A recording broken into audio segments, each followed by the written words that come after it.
Well, here we are. We've got our folder. We've got 3 photos in it. Intro, wrong, and grad.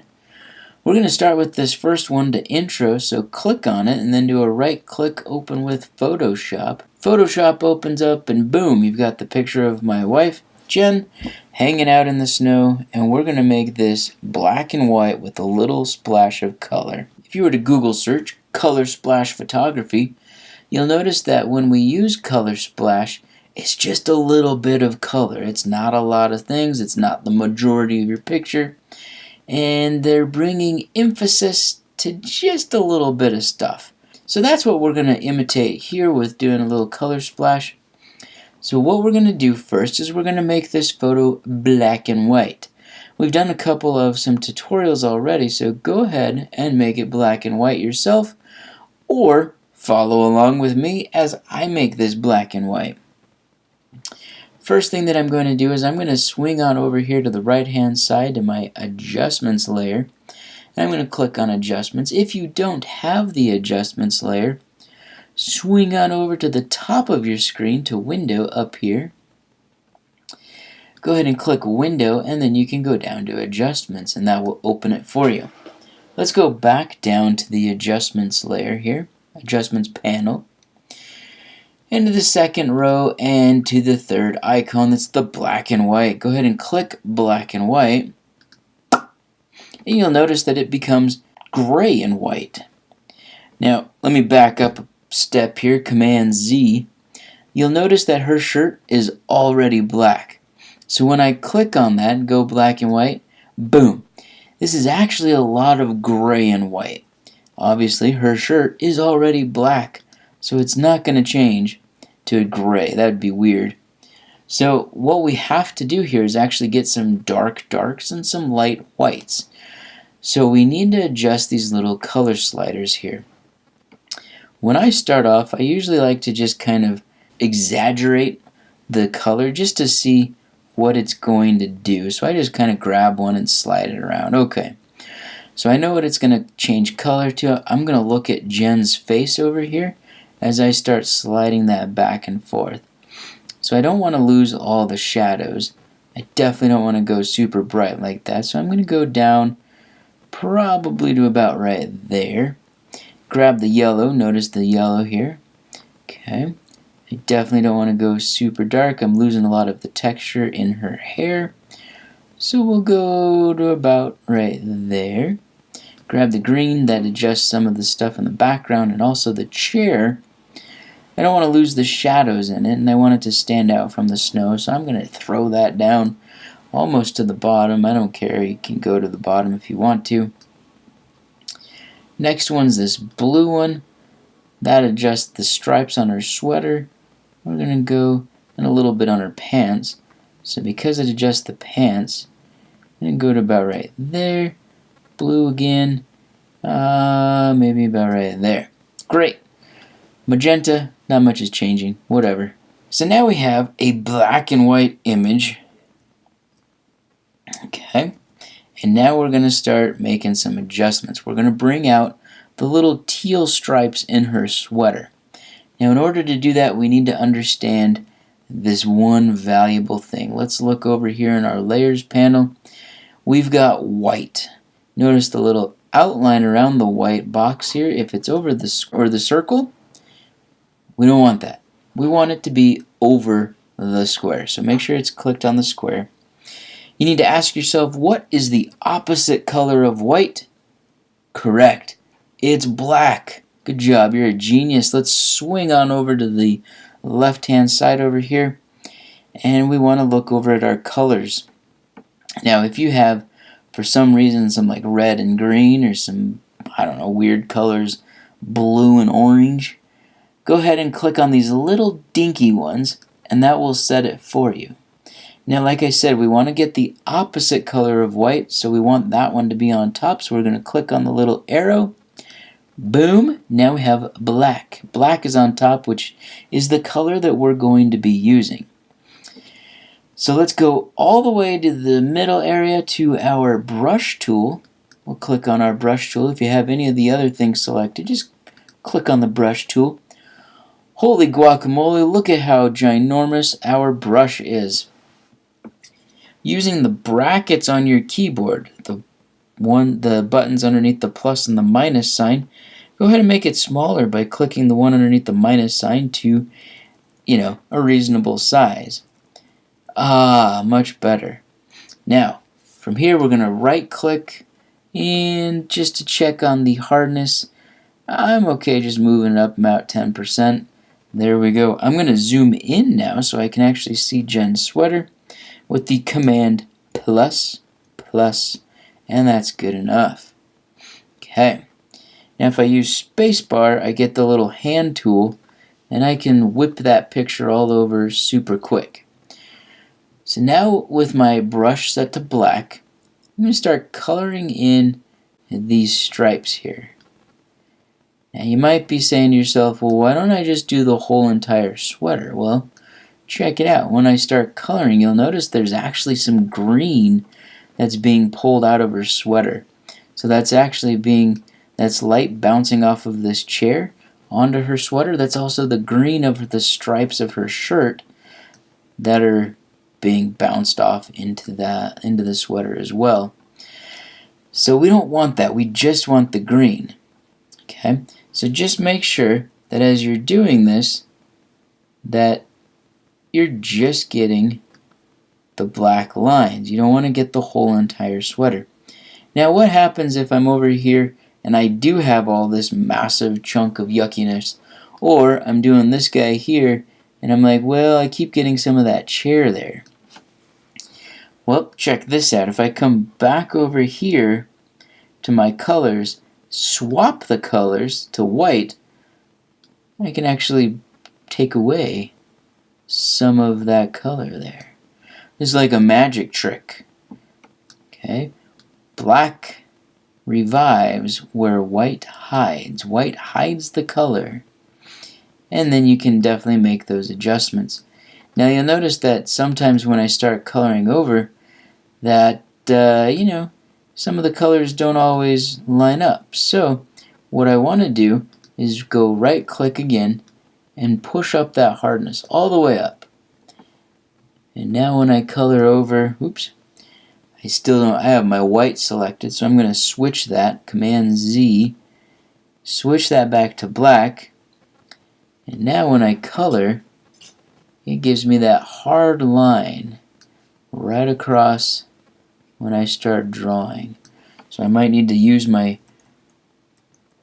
brackets again and come back through, make those adjustments. Okay, I'm going to send you on your own to finish this piece up. When you're done, go ahead and come on back and press play again. 2 hours later. Alright, so now you're done with Jen. Let's go ahead and go on to the wrong way to do it. Let's click on it once, right click on it, go to open with Photoshop, bada boom, bada bing. Photoshop actually opens up a new tab here where we can bounce back and forth between our images. Just like your web browser, you have different tabs here. So let's go ahead and make this one the wrong way by making it black and white, by swinging over here to the right, click on adjustments, click on black and white, slide some of those sliders back and forth to make it the way that is nice and not like, weird looking. So I'm going to pull that down a little bit, and this guy here, I got some violet flowers happening. So let's crank that down. Alright, let's go with that one. Now the wrong way to do this, let's grab your brush tool, and I'm going to make it big using my brackets, the one underneath the plus sign. The wrong way to do this is to actually make me and my wife ghosts. So we're going to bring back some of that background, but leaving us black and white. Now this is the wrong way to do it because you don't want to kill people in your photos. You don't want to make them ghosts. You want to keep them, keep them alive and kicking. So by doing it this way, We're getting it out of your systems. You're making me and my wife ghosts and not ruining your photos. So this would be the wrong way to use black and white making ghosts. Now, if I were to actually do this the right way, what do you think I would do to bring a little bit of pizzazz, a little bit of color splash to this image? What would I do? If you said change the flowers, you would be correct. If you're like nothing, just keep it black and white except for you guys, then no, that's not correct.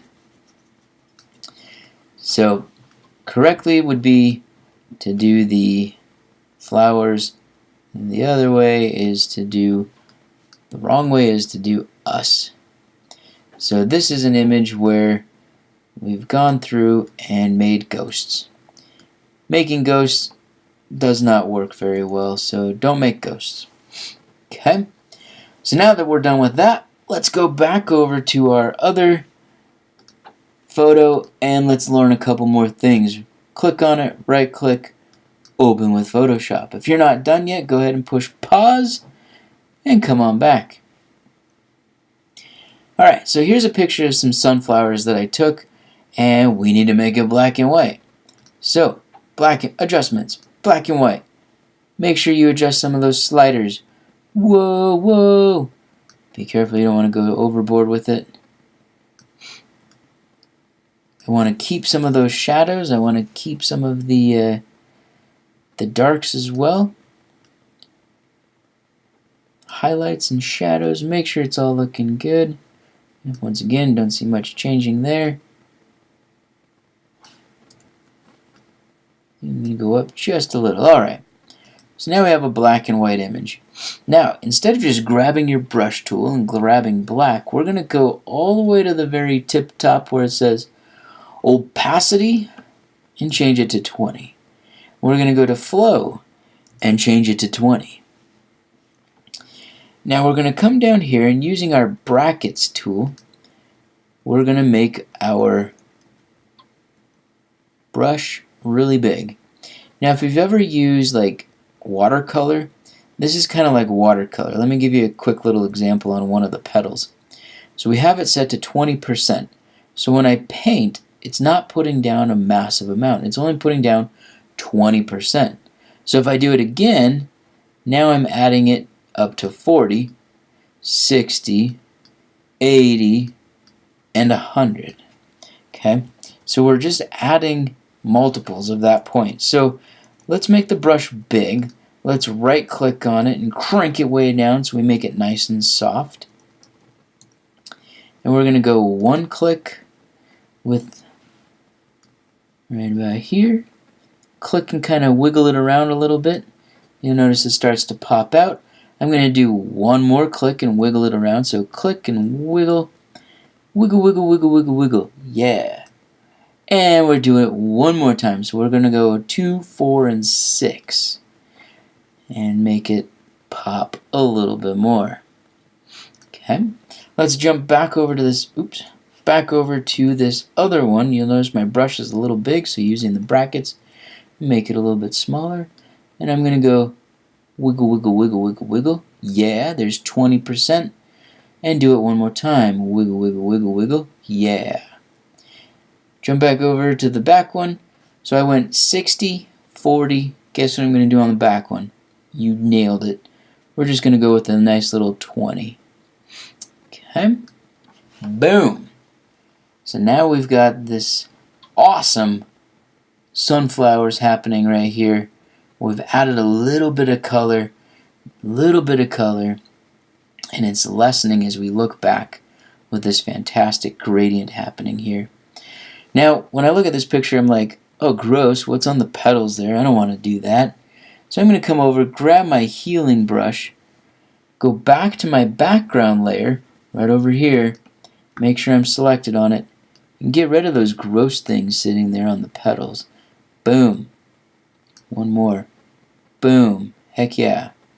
Now we have this fantastic image. Okay, you can be done with that, but I'm going to take it one step farther, and I'm going to add a vignette to it. So if I come up here to adjustments, I'm going to click on the exposure, and I'm going to, nailed it. Heck yeah, much better. We're going to zip across the screen now over here to the marquee tool, and we want to make sure that we click on the elliptical marquee, which is the second one. Then we're going to come down and we're going to go corner to corner. So we're going to go corner all the way down to corner. Okay? When those purple lines show up, that tells you that you nailed it. And there we go. Okay, so now I have that. I'm going to press Command I on my keyboard, Command I. And now I'm going to do a right click and deselect. That gets rid of those little marching ants, the little dots there. Okay, I'm going to go back over to the very top, go to Filter, go down to Blur, and go to Gaussian Blur. I'm going to crank that Mamba Jamba way up there. Alright, we're way over there. I'm going to say OK. And now I'm going to come down here to Opacity and turn down the opacity a bit. So I want to give, what this is doing is it's really putting some emphasis on those flowers. It's bringing a lot of contrast to make us focus in on those flowers there. That right there is a done photo. So there's our before, there's our after. We've made it black and white with a little pop of color. I think I might want to go back in there and make that just a little bit brighter. Just a little bit. There we go. Maybe I'll do this one more over here. There we go. Nice. Alright. And done. So now we need to save these things. So let's go over here to the top and we're going to go Save As. I'm going to make sure I save it into my color splash. So I'm going to have After Grad. I'm going to save it. Say OK. And now I can close it. Oh, Photoshop's still working. Boom. We're going to do this one too. So we're going to go File, Save As, and do After Wrong. And save that guy. Say OK. And close that guy. Okay, last but not least, we got this one here. We're going to go File, Save As. Yours should be done, not like mine and halfway done. Save As, and do After Intro. And save. Say OK. So now, when I click on my folder, I've got my before and my after photos. So I can quickly bounce around and take a look at before and after. Okay, do the same thing here, a before and an after. Boom, done and done. That, my friends, is how you do a little black and white with a little pop of color. Be careful, you don't want to go overboard, and be careful because you don't want this to become the only way that you edit all your photos forever and ever. That would be boring. So good luck, enjoy, have fun, till next time.